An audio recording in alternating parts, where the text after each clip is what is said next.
Ontem, 22 de maio de 1974. Meu pai, Paulo Monteiro Machado, ele formou em Direito, mas ele acabou dedicando-se aos negócios do meu avô e cuidava de uma indústria de madeira, carpintaria, fábrica de parafuso, né? Mas era como minha mãe, Laura Barbosa Machado, de Curvelo, né? E eu tive uma infância muito feliz. Meu pai me influenciou muito porque ele é muito bem-humorado, entende? E para mim, como literatura, digamos assim, teve um momento importante, sabe? Quando eu devia ter aí 8, 9 anos, meu pai me levou na livraria Oscar Nicolai. Falou assim: Oscar, abre uma conta para o Anjo aí. E de repente, eu, eu podia comprar qualquer livro. Quer dizer, foi uma coisa extremamente avançada para a época. E eu fiquei deslumbrado, comecei a comprar livros, tudo, talvez me marcou muito, entende? E aí logo comprei um livro importante, de von Ehring, da vida dos nossos animais, que me influenciou muito, né? Então, tinha o irmão da minha mãe, Antônio Mascarenhas Barbosa, que também que ajudava, cuidava muito de mim. Mas eles eram muito organizados, meu pai e minha mãe. Meu pai tinha uma cultura muito ampla, né? Ele devia ter sido escritor, acho que ele tem a profissão errada. Inclusive, no final da vida, ele publicou um livro, Menino Feliz, que ganhou o prêmio Cidade de Belo Horizonte. Mas já era muito tarde, né? Bom, eu tive uma infância que eu me lembro muito, é que a gente morava na rua Varinga Peixoto. Naquela época, a rua era lugar de brincadeira.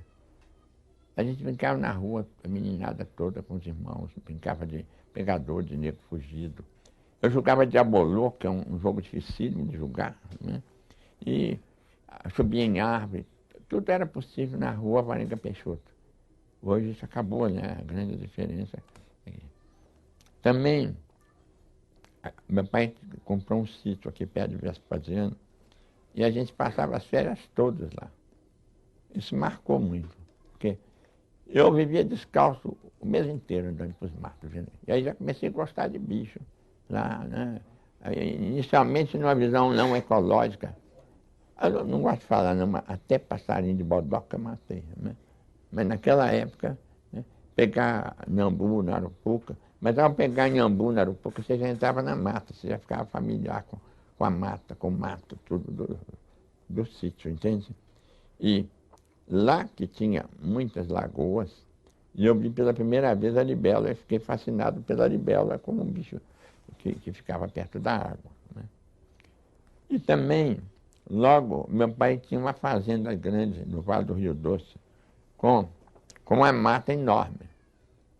E cada ano que eu voltava lá, a mata diminuía, nessa região toda. Diminuía a mata, bicho, canto de passarinho. Isso foi o fator principal que me levou para o movimento ambientalista, né?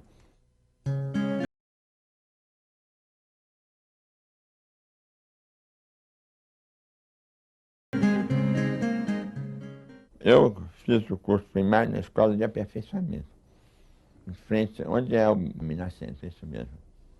Lembro bem de duas coisas. A professora, Dona Mirtes, e do professor Otávio Marques Lisboa. O Marques Lisboa era professor catedrático da Faculdade de Medicina, de Zoologia Médica, né? Mas ele gostava de ensinar menino. De vez em quando aparecia o Marques Lisboa lá, e levava a turma para a Fazenda Velha lá, onde tinha uma lagoa, para coletar larva de girino, larva de sapo, Maria Sapuda, para criar no aquário. Fez o tanquinho no colégio. Então, pela primeira vez, alguém me levou para ver bicho no mato, para ver insetos na natureza, o Marcos Lisboa. Eu me lembro para ensinar coração, o livro dava figura, ele mandou a gente no mercado, comprou coração de boi e mostrou na prática. Ele já tinha a visão da prática, a visão das coisas. Quer dizer, o Marcos Lisboa que lançou as bases do Anjo Machado, cientista que eu sou hoje. Sabe quem descobriu que eu gostava de inseto? Minha mãe.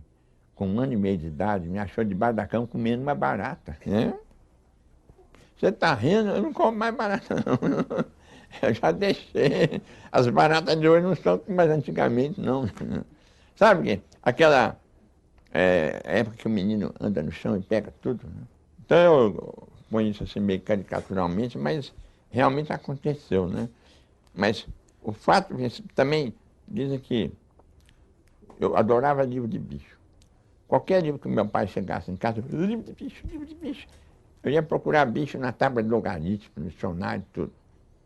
E tanto tempo mais tarde estou eu aí escrevendo livro de bicho para menino, né? Daí, do aperfeiçoamento, eu fui para o Colégio Loyola. O Loyola estava começando. Fui da segunda turma do Colégio Loyola. Foi muito importante. Eu gostava, me dava muito bem com os jesuítas, sabe? E na época de juventude, teve gente que me orientou lá, da adolescência. Padre Santos Silva, Padre Oliveira. Mas teve um padre mais importante, o seguinte. Eu era muito católico. E eu era sacristão da igreja de Lourdes. E eu ia à missa todo dia, sabe? Lá, ajudar a missa. Um dia, o sacristão falou assim, olha, tem um padre aí que ele entende tudo de besouro. Fala com ele. Eu tinha do Rio Doce, levei uma caixinha com uns 10 besouros. Era o Padre Pereira. Né? Eu falei, ô, seu padre, eu queria que o senhor identificasse esses bichos para mim. Ele falou, esse, amanhã eu te dou o nome. Os outros eu não sei. Eu falei, nossa, que padre analfabeto. Saber tudo. O Padre Pereira é especialista na família Scarabeide. Tem 20 mil espécies. Ele recebia bicho do mundo inteiro. Né? Aí, ele estava meio sozinho. E eu comecei a sair toda quarta-feira, que era feriado no Loyola, não tinha aula, para a mata ali, onde é a mangabeira, e para coletar inseto. Aí, Padre Pereira, que me ensinou entomologia, que é a minha profissão hoje, sou entomólogo. Mas ensinou do jeito certo. Indo, olhando o bicho, depois indo para o livro. Sempre do bicho para o livro. Né?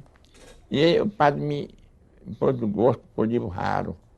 Ele comprava muito livro de inseto, eu comecei a comprar também. Né? Então, até aí, com o padre Pereira. E todas as férias grandes, eu ia com o padre Pereira para a Amazônia. Porque a gente tinha um amigo que era da FAB, e ele arrumava carona no correio aéreo. Né? Só que a gente nunca sabia para onde ia, dependia do avião.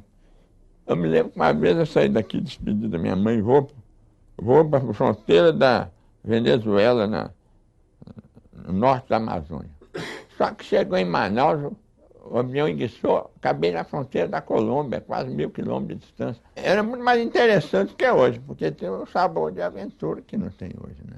E uma dessas viagens aí, a mais maluca que eu fiz, o padre ficou... Nossa, o governador de Roraima era amigo do Bias Fortes, né? Que era amigo do meu pai. Então foi recomendação para ajudar. Cheguei lá, ele falou, o senhor escolhe onde que o senhor quer ir. Eu escolhi aqui. Mas não tem ninguém aí.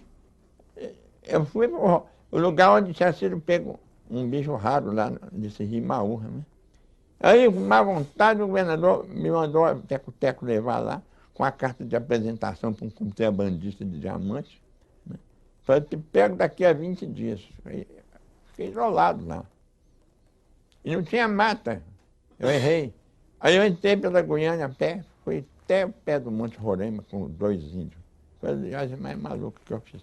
Mas era muito divertido, né? Claro que tinha algum risco, né? Porque você tem um apendicite num lugar desse, você não tem saída. Quando eu tinha 16 anos,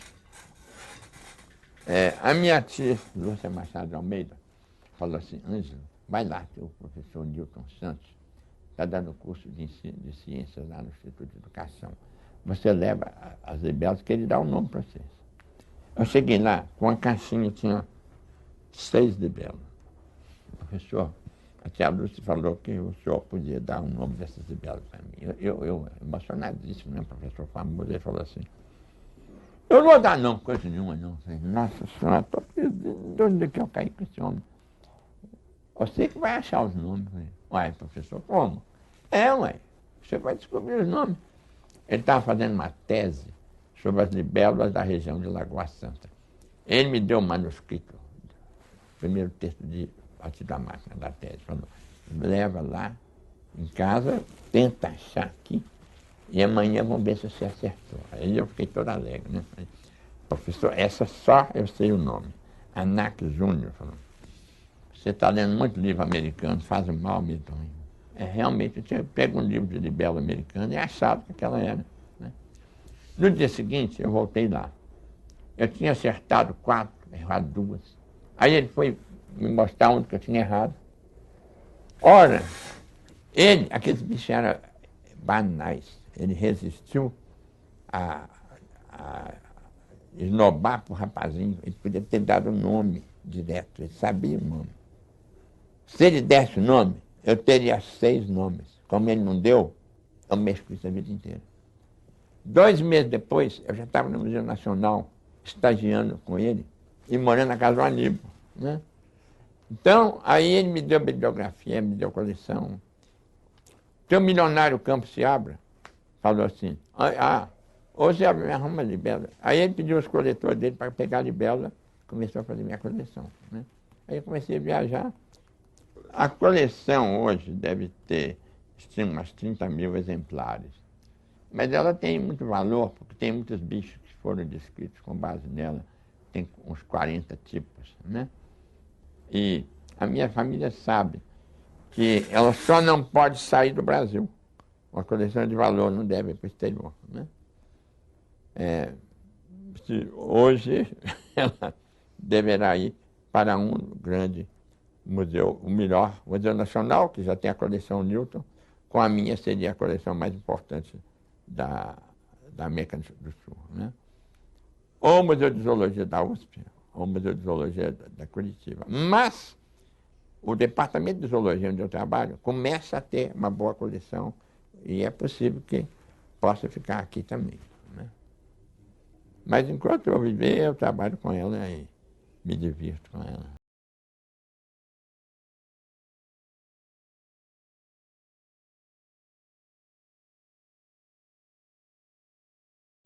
Eu pensei muito. Eu queria fazer o curso de agronomia para estudar com o professor Ângelo da Costa Lima, que é um dos maiores entomólogos que o Brasil já tem. Depois eu vi que ia perder muito tempo, porque eu só gostava de inseto mesmo.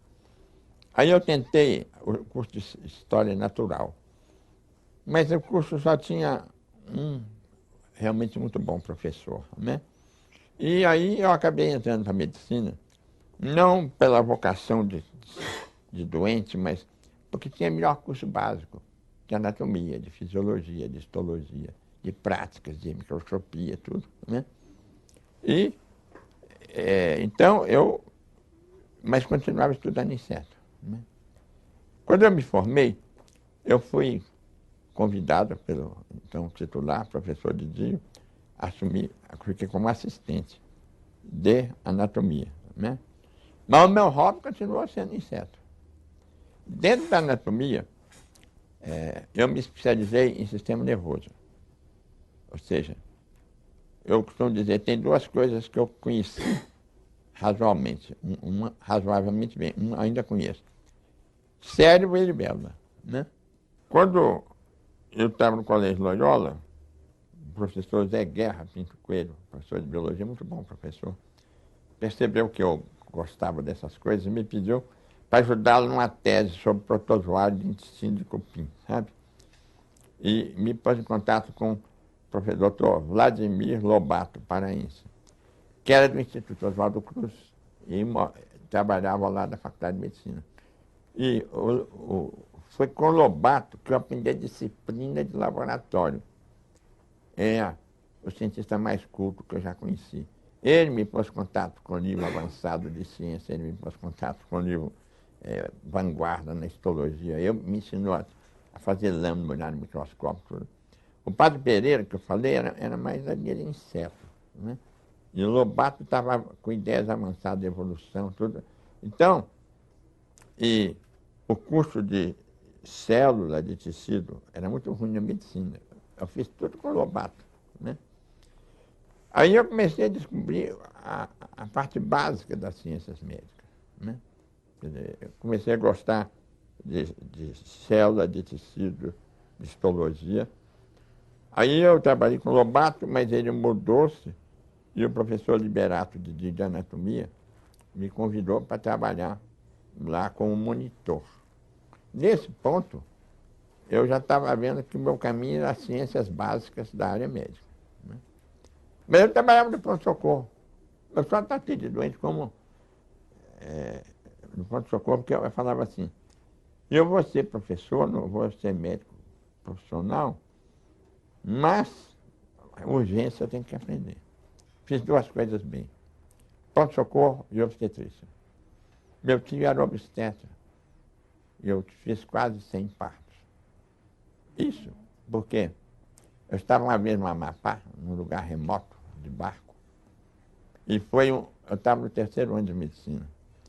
Foi um barco atrás de mim, dizendo que eu devia acudir uma mulher que a parteira não estava entendendo. Eu falei, se a parteira que vê parto todo dia não está entendendo, e eu que nunca vi. Eu não fui. Morreu a mulher, morreu o menino. Assim, eu tenho que aprender esse negócio direito, porque se eu estiver formado, eu tenho que atender. Fiz bem obstetrícia. De lá para cá não apareceu parto nenhum na minha vida. Bom, e pronto-socorro.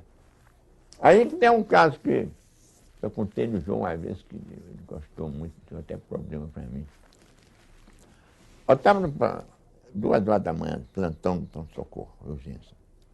Aí chegou a enfermeira. Doutor, tem uma mulher aí com problema. Eu falei, não, tem mulher com problema, gosta de bicho, de biologia. Olha lá, desanimado. Eu olhei a mulher, eu estou com dor no ouvido aqui. Eu percebi que tinha alguma coisa dentro do ouvido dela, né? Aí eu pus éter. Saiu um besouro dentro do ouvido. Eu fiquei fascinado com o besouro, né? Aí ela falou assim, doutor, é grave? Eu falei, não, minha senhora, é raríssimo. O que é? Acrostictus longimanus, é raríssimo. Aí eu peguei o besouro, fui lá cuidar do besouro, deixei a mulher lá, né? Simbolicamente era a minha opção de um bicho e não gente, né? Notem, também, estou exagerando porque não havia nada grave, entende? Mas eu fiquei fazendo. Aí, depois de 15 minutos, vem a enfermeira. Doutor, a mulher está esperando, o que é que faz? Eu falei, a mulher? Não, a mulher. Aí eu voltei lá, comecei a procurar. Aí ela falou assim, doutor, esse aí não tem nada, não. Eu falei, que pena, né? O fato foi verdadeiro. E, de um certo modo, é a época em que eu estava chegando à conclusão que eu não daria a um médico no sentido tradicional, mas sim um profissional da carreira básica da medicina, né?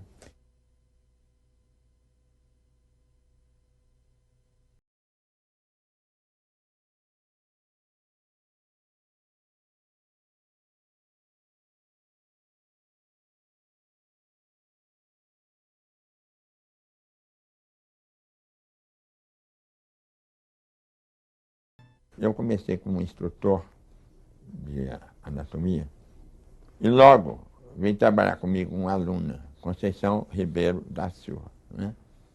E eu estava trabalhando com uma glândula muito misteriosa do cérebro, a glândula pineal. A primeira coisa que eu trabalhei foi a glândula pineal, né? E aí a Conceição veio trabalhar em glândula pineal.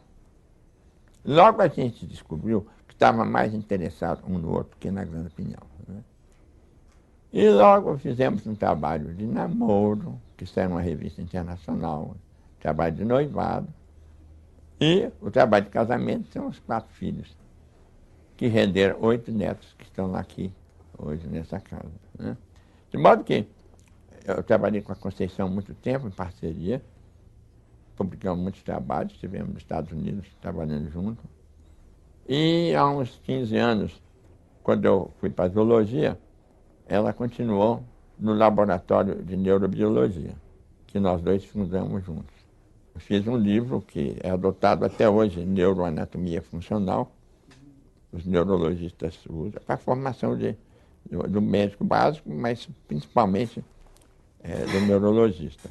A glândula pineal até hoje ainda é mistério. Na escola de medicina,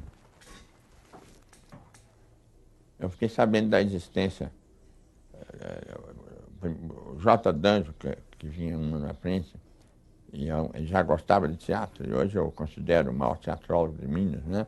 Ele estava começando o chamado Show Medicina, que era o Festival de Medicina, que é uma tradição que veio de São Paulo, né? E eu sei que um dia ele me chamou lá, porque naquela época eu brincava, eu conseguia fazer um dueto comigo mesmo, de tenor e soprano ao mesmo tempo, né? E ele me convidou lá para participar da ópera do show. E aí a gente ficou muito amigo. E já o segundo show nós passamos a fazer juntos. E fizemos vários, né? Até depois de formado. Ou seja, era uma coisa de louco, porque 15 dias antes eu e o Dan parava tudo. Eu só pensava em show, fazia os textos, encenava. Eu fui ator, né? E foi muito importante para mim por várias coisas. Primeiro que deu um desembaraço muito grande. Inclusive eu digo hoje que eu acho que qualquer professor, todo professor devia fazer um pouco de teatro, né? Porque o fenômeno é o mesmo, você está na presença de um colosso de gente, né? E me deu a experiência de fazer esquete humorístico. Porque, notem, hoje eu sou escritor, mas me considero também dramaturgo.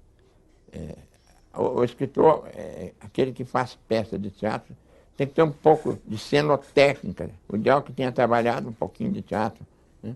E já naquela época eu bolava umas coisas tão malucas que o J. Dan não conseguia encenar. Então, aquilo que você imagina que é encenável, orientações de cena, rubrica, tudo aprendi naquela época. Muito mais tarde, eu adaptei para teatro alguns livros meus. Chapeuzinho Vermelho, Lobo Guará, O Menino Rio e O Casamento da Aranha Azul. Levado pela esposa do J. D'Angelo Amélia Dornelles, na Casa de Cultura Oswaldo França Júnior. E deu certo, O Casamento da Aranha Azul foi uma peça muito premiada, né? E deu a base para teatro de adulto. O show no início era eu, D'Angelo. J. D'Angelo e Ângelo Machado são os responsáveis pela total irresponsabilidade do espetáculo. Esse é o time, né? A graça começa quando você compra a entrada. A gente aprende piada na entrada. E o show foi pioneiro de muitas coisas que se faz na televisão hoje. Jornal médico-fônico, tudo. Mas para mim teve uma peça fundamental. Eu tinha um complexo de que eu era fanhoso. Aliás, sou. Eu queria ser professor, falava, mas ninguém vai entender minha aula, eu sou fanhoso. Então eu fiz uma peça, eu escrevi um texto, O Médico e o Ladrão, de humor. Só tinha dois personagens, né?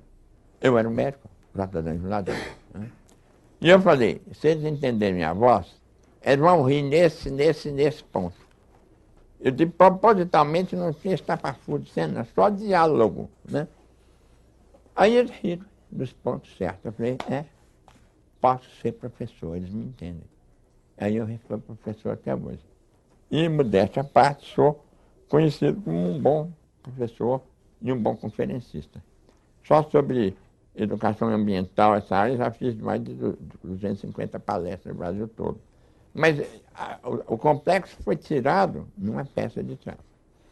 Dessas peças aí, a de maior sucesso foi Duas Famílias, né? A história de duas famílias rivais que vão velar o mesmo chefe. Foi muito engraçado. Era muito engraçado. Eu também, eu era um pouco malabarista. Um dos números de maior sucesso do show chamava Josias o Grande, né? Não, balança, mas não cai, né? E a gente fazia uma coisa que tinha Josias, o malabarista, o mágico, né? E entrava eu vestido de smoking, com a vassoura e um frango na ponta, né? Respeitava o público, Josias o Grande, né? E eu consegui equilibrar uma vassoura, outra vassoura e o frango lá em cima, né? E dançava a valsa com ele, né? E eu fazia um número assim que eu falei, o número é arriscado, né? E vestia uma calcinha do frango na plateia, era hilariante aquilo. Aí vai, mas você treinou, eu disse, nada, qualquer frango, pegava o primeiro, né? O frango lá em cima e ficava uma perda danada, ele equilibrava, e eu equilibrava bem. Então era muito divertido, né? E o show está aí até hoje, de toda uma história, né? Até hoje, eu sou elevado com enorme sucesso.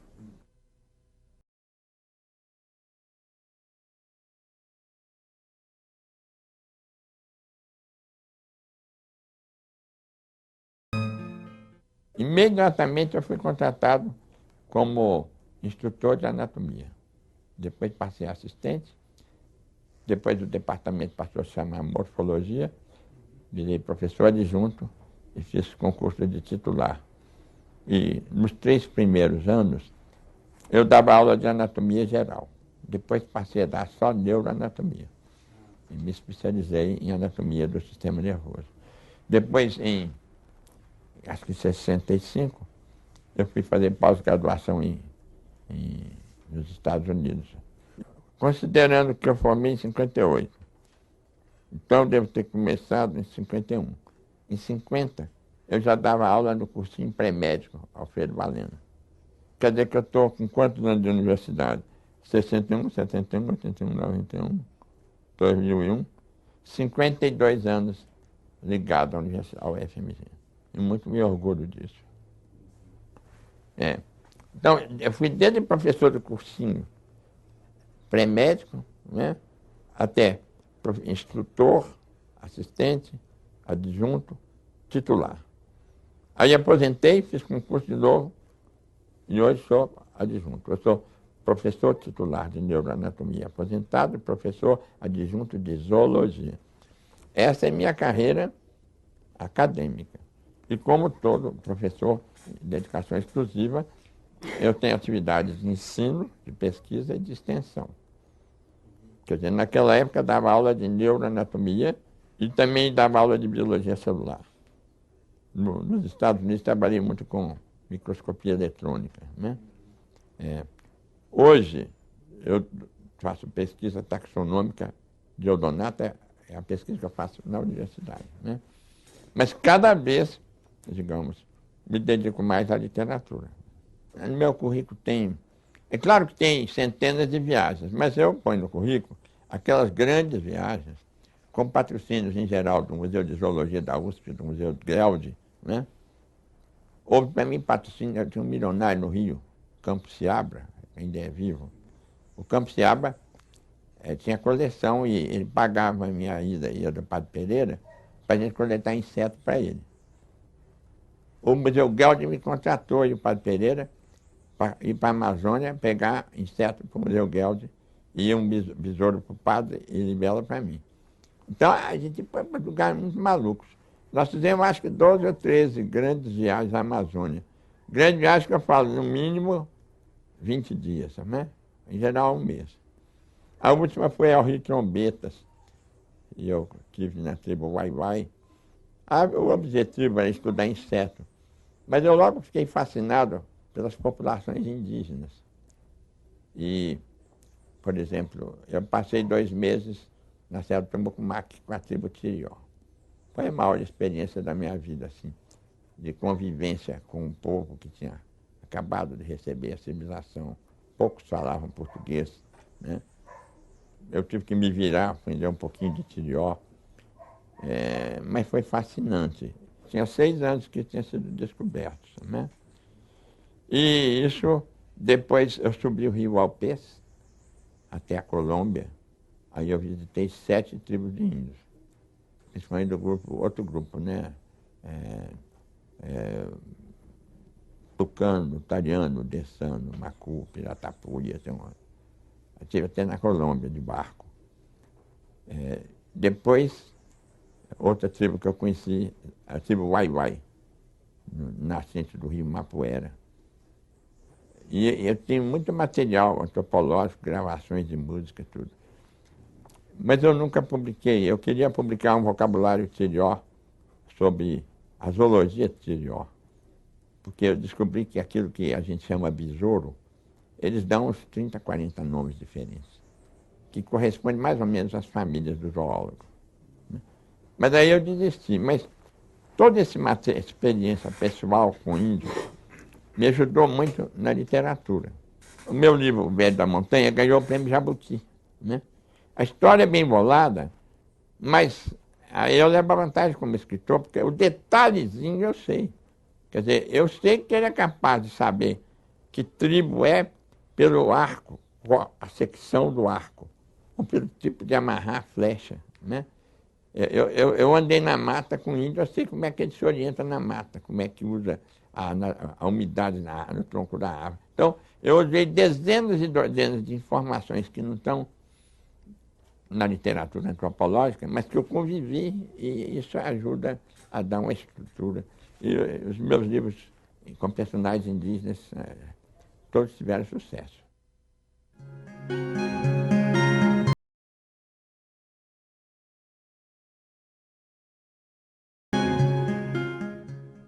Eu, quando vi que estava destruindo tudo no parque, na área do Rio Doce, eu me filiei a uma das primeiras ONGs ambientalistas de Minas, o Centro para a Conservação da Natureza de Minas Gerais, que ainda hoje existe, tendo como presidente o Hugo Eidas Furquim Werneck. E, nossa, era uma época de muito ativismo, de muita briga com a imprensa, com o governo, nós mandamos. Eu me lembro que eu mandei brasa na MBR naquela época, com extrema violência. Hoje não, a MBR é uma empresa muito séria, que nos ajuda, que está fazendo tudo certo. Né? E me interessei por educação ambiental, que trabalho até hoje, até que há cerca de 13 anos, o Centro de Conservação da Natureza chegou à conclusão que nós não queríamos só ser ativistas. O ativista pressiona empresas e governos para agir corretamente diante da natureza. A gente queria fazer alguma coisa diretamente. Então, o centro criou a Fundação Biodiversas. Eu fui o primeiro presidente da Fundação Biodiversas, que é a ONG hoje que tem maior conhecimento sobre fauna, espécies ameaçadas de extinção no Brasil. Hoje eu sou presidente do Conselho Curador, mas participei do processo de elaboração da última lista de fauna ameaçada, quer dizer, de João Pessoa, e ainda em maio saiu a última lista de fauna ameaçada de extinção num projeto que eu coordenei. De modo que uma das minhas especialidades também, e essa ligada principalmente a atividades técnicas da Biodiversas, é o estudo de critérios e planejamentos e métodos para a criação de listas de espécies ameaçadas de extinção. Né? A biodiversidade tem um montão de coisas para ser descoberta. A Convenção de Biodiversidade definiu que o benefício é do país e mais das populações que a detêm, mas é preciso distinguir duas coisas. É a biodiversidade, fauna e flora, enquanto base para produtos patenteáveis. Outro é o simples conhecimento da fauna e flora. Eu trabalho no conhecimento, quer dizer, onde que estão as espécies e quais são as espécies. Né? E a nossa fauna é tão rica que os zoólogos brasileiros sozinhos não dão conta.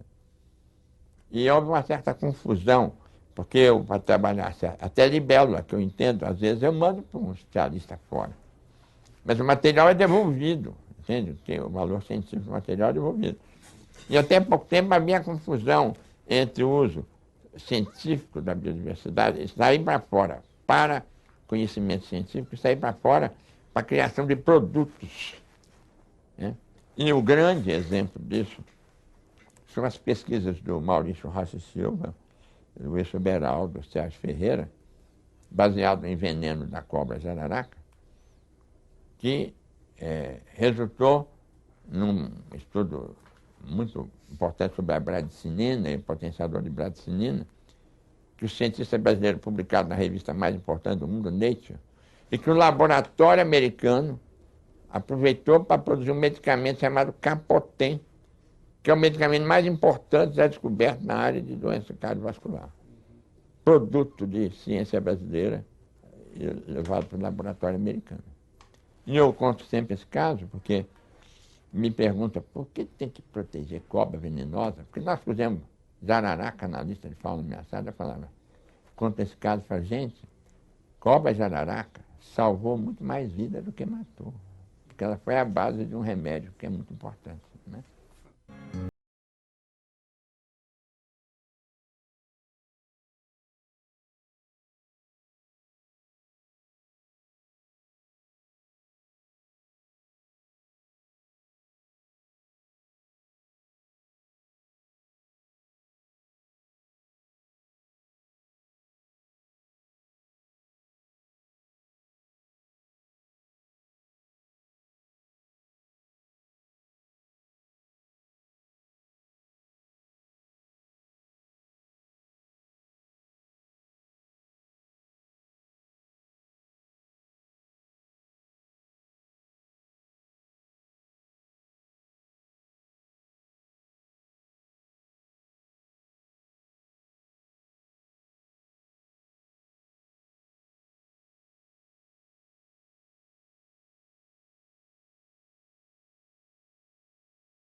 eu era atraído para a literatura, por influência da família.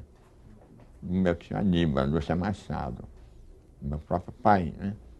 Mas o cientista atrapalha um pouco, porque tem um senso crítico muito grande, e deve ter mesmo. Então, eu sempre achava que não ia dar certo. Mas aí eu criei coragem e fiz o Menino Rio. Sempre um pouco infantil, né? Talvez influência da minha tia Lúcia Machado de Almeida, que é escritora infantil, e da Maria Clara Machado, que faz teatro infantil, né? O Menino Rio, eu mandei para um editor importante, eles recusaram o livro. Aí eu fiquei meio chateado assim, falei, aí a editora leu, soube, e adotou o livro. E foi um enorme sucesso. Está fazendo 15 anos, tem 20 edições. É o livro que mais vende, é adotado nas escolas, né? Foi adaptado para o teatro. Aí eu falei, é capaz de eu ser escritor mesmo, esse livro deu certo. Aí eu fiz a Barba do Velho da Barba. Deu mais ou menos. Depois eu pensei o meu primeiro livro com temas indígenas, O Velho da Montanha, uma aventura amazônica. E joguei toda a minha experiência com os índios Tirió. O livro é dedicado aos índios Tirió, aos 4 crianças indígenas que andavam na mata comigo. Mopi, Mutava, Muxeruvá e Pinudu, né? Andavam na mão com aqueles meninos lá. Um dia eles ouviram o barulho do avião da FAB, falou, avião, correu tudo, fiquei perdido na mata, porque eu não sabia, estava na mão dos meninos, né? E esse livro ganhou o prêmio Jabuti de literatura. Aí eu comecei a acreditar que eu era escritor infantil mesmo. E aí fiz outros. Quer dizer, ele fiz uma série para Nova Fronteira, a coleção Que Bicho Será. Essa coleção tem uma teoria por trás, quer dizer, me impressiona muito o problema da curiosidade da criança. Quer dizer, uma criança aí na faixa de 4, 5 anos, ela está querendo descobrir o mundo, como é que as coisas são, para que servem, né? Então, ela pergunta muito por quê, e mexe, abre as coisas. Vai. E as famílias tradicionais, que menino curioso, não mexe, não bagunça, né? Ele está descobrindo como é que as coisas são. Há uma inibição da curiosidade. Para ajudar a criança nessa fase, eu fiz a coleção Que Bicho Será. Tem sempre um mistério. Parece um ovo, que bicho será que botou o ovo? Parece uma cobra barriguda, que bicho será que a cobra comeu? Que bicho será que fez o buraco? Que bicho será que fez a coisa, né? E os bichos aí são detetives que descobrem o mistério. Foi ilustrado pelo Roger Mello, ganhou o prêmio Jabuti de ilustração, são ilustrações geniais, né?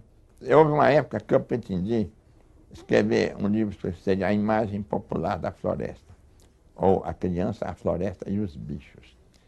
Então, meu filho Eduardo, eu anotava tudo que ele falava sobre bicho, sobre floresta. Tem 5 cadernetinhas, tudo. Entrevistei um montão de crianças para fazer esse livro. Eu nunca fiz, nem vou fazer. Tenho feito palestras sobre isso. Porque depois eu descobri que, em vez de ficar tabulando questionário, eu podia sentar e criar diretamente. Mas eu passei a entender bem a mentalidade das crianças. Por quê? Eu as entrevistava, batia papo, muito. Né? Isso tem me ajudado muito. Os meus livros são de literatura infantil, os 21. O objetivo principal, desenvolver na criança o gosto e o prazer pela leitura. Se o menino não gostou do meu livro, eu fracassei. Né? E isso é invertido. Porque, por exemplo, o meu livro Menino Rio, frequentemente é adotado em colégio. E eu vou discutir com os meninos. E eu faço uma pergunta, qual o meu objetivo? Para que eu escrevi o Menino Rio?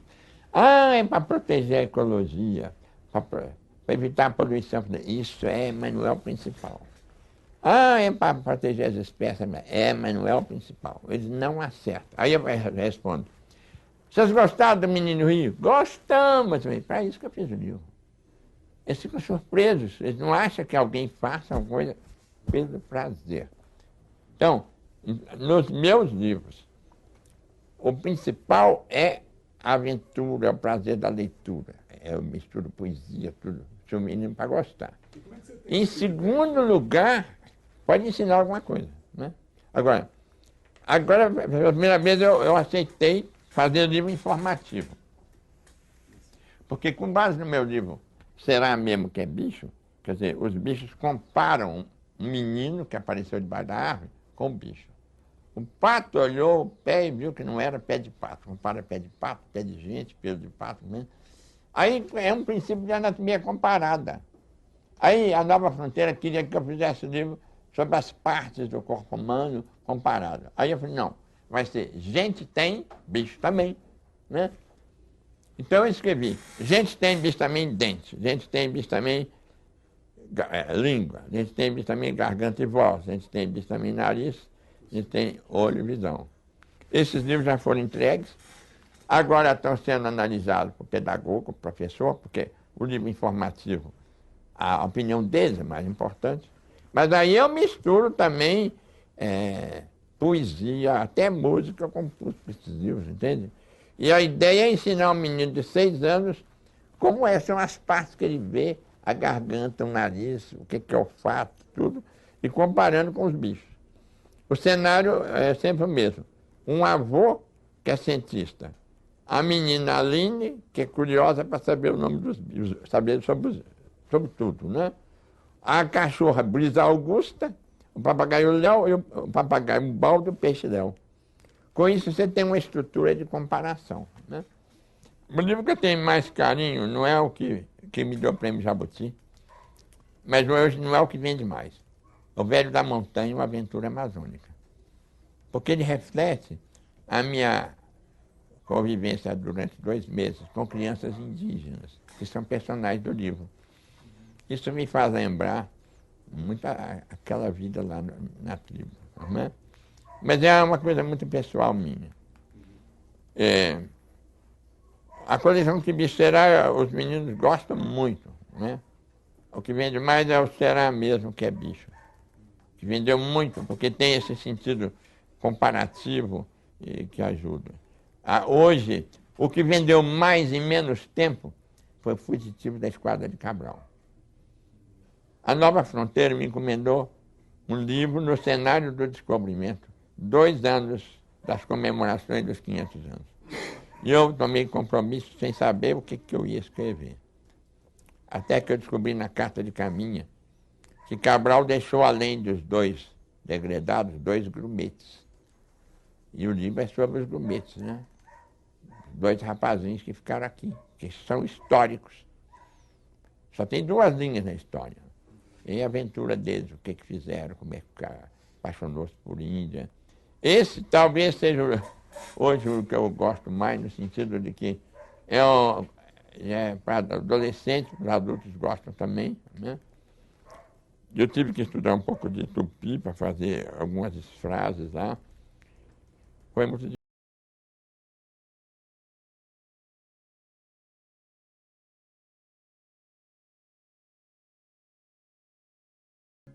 Eu ia nas festas, não tinha nada que fazer, começava a contar piada, né?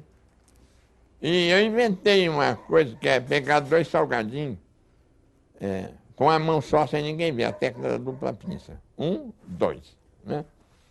E eu fazia isso nas festas, mesmo quando eu tinha buffet, só de gozação. Quantos tem aqui, né? E aí um amigo meu, Roberto Barros Carvalho, Roberto Barros, jornalista da Ciência Hoje, há mais de 20 anos que eu sou coordenador científico da sucursal de Ciência Hoje aqui. Eu tenho uma linha muito de divulgação de ciência grande, né? Inclusive essa série, Gente Tem Bicho também é divulgação de ciência. Roberto falou, você tem jeito para fazer crônica, faz uma crônica. E eu comecei a fazer uma crônica sobre buffet, foi aumentando, né? E aí tem um gancho principal, é um nome. A ideia de sobreviver em buffet, que vem do manual de sobrevivência na selva que eu lia, para sobreviver na selva. Então, como sobreviver na festa, quando o buffet é escasso, foi a ideia central. Tem algumas regras básicas. Primeiro, na igreja, você tem que sentar na lateral do banco, né? Para a hora que acabar, você ir correndo para a festa. Quando você chega na festa, Você tem que localizar os pontos centrais. Primeiro, local de saída de garçom. Local onde fica a mesa de bolo. Né? Onde senta o dono da festa, você ficar perto, porque aí que sai, acho que os boatos e tal. E aí você parece que é amigo do dono da festa. Né? E, obviamente, o banheiro. Né? Outra coisa, uma descoberta científica minha. Eu descobri nessa parte, que a velocidade de um garçom na ida, né, é menor que na volta. Né? Um garçom que está a mais de 7 km por hora, não adianta que ele está com a bandeja vazia. Né? Porque quando ele vai, ele está levando. Quando ele volta a bandeja está vazia, ele se sente ridículo, ele corre. Então, não vale interceptar, não adianta interceptar. Né? Também não adianta você ficar na saída, não, porque o garçom se defende, está todo mundo lá na saída, ele levanta a bandeja. Né? Você tem que observar de longe o lugar onde abaixa a bandeja. Você intercepta ali. Perseguir, não. É igual na selva. O bicho não persegue, você intercepta. Você vê a trilha. Né? Para chamar garçom. Tem várias técnicas. Né? Primeiro você olha fixamente. Se não der, você pode bater. Né? E mas se não der mesmo, você usa o chamado bodoque de garçom ou estilingue de mesa. Né? Eu já tenho as madames levam nas bolsas assim. Né? Você mira a nuca do garçom. Né? O melhor é caroço de azeitona. Porque ao usar caroço de azeitona, você resolve um problema milenar de buffet. O que você faz com caroço de azeitona? Engole, põe no cantinho da mesa? Não. Joga na nuca do garçom. Né? O pior que pode acontecer é você errar a pontaria e cair na mesa do outro. Aí ele vai achar que já comeu um azeitona que ainda não comeu. O problema dele, transferiu o problema. Né? De modo que um bodoque de garçom, tudo você sai bem, né? Eu tenho uma outra peça que está pronta, estão tentando arrumar patrocinador, a Comédia dos Defuntos Sem Cova. Né? E essa é interessante porque eu peso algumas músicas minhas como parte. Eu fazia muita música. No meu tempo de boemia, às vezes eu ia para o boteco lá e compunha música com o J. Dan e samba. Né?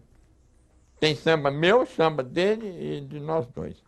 Ele é o Modesto D'Angelo, ele não fala dos sambas que ele compõe. Tem coisas lindas de composição dele. Inclusive tem samba que eu fiz a música e uma letra de humor, que ele fez uma letra séria, que é muito bom. A música mais conhecida minha é Anjo Espasmo de Amor, né? Que eu fiz no tempo de medicina. Eu não vou cantar não, sabe por quê? Não, porque não vou para cantar mais. Porque para cantar tem que beber. Né? Mas o limiar meu hoje de canto está tão próximo do limiar de coma alcoólico que eu começo a cantar e eu vou dar um sambinho pequenininho demais. Ou seja, não dá para cantar mais, tem que ter o ambiente propício. Né? Então, para beber, assim, o símbolo do ambiente propício. Né?